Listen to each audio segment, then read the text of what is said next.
मेरे बच्चे, तुम अपने दुखों से इतने परेशान क्यों होते हो? कई बार तो तुम मुझे भी दोष देने लगते हो कि मैं तुम्हें दर्द देता हूँ। भला मैं तुम्हें क्यों दर्द दूंगा? ये तुम्हारे अपने कर्म हैं जो तुम्हारे लिए समस्या पैदा करते हैं।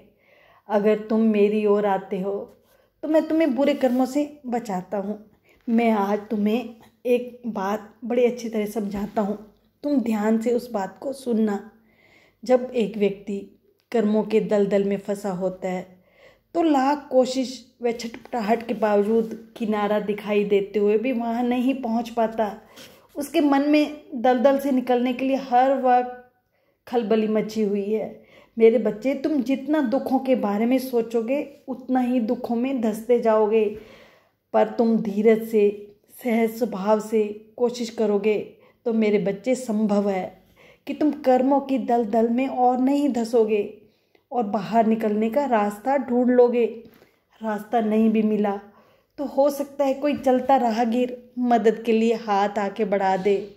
अगर कर्मों के हिसाब से तुम्हें इस दलदल में धंसना ही लिखा है तो भी तुम इस यातना को प्रार्थना, प्रभु के प्रति समर्पण के द्वारा आसानी से पार कर जाओगे और वक्त आने पर अपने ही भीतर अपने उस प्रभु को पालोगे।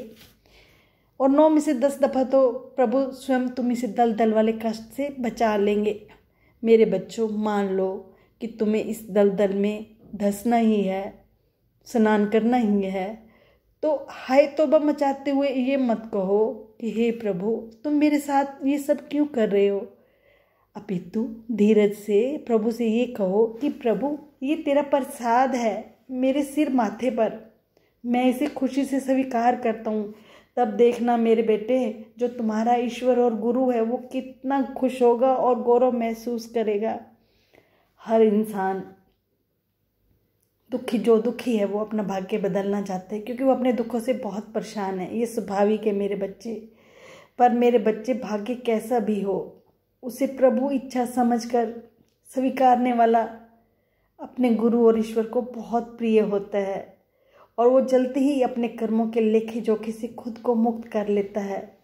ऐसा व्यक्ति पता है प्रभु से क्या कहता है? प्रभु से कहता है कि प्रभु, जितने भी कष्ट मेरे लिए लिखे हैं जल्दी से दे दो ताकि इस जीवन में इन सब का निपटारा कर अगले आने वाले जन्मों में मैं शांति से रह सकूं।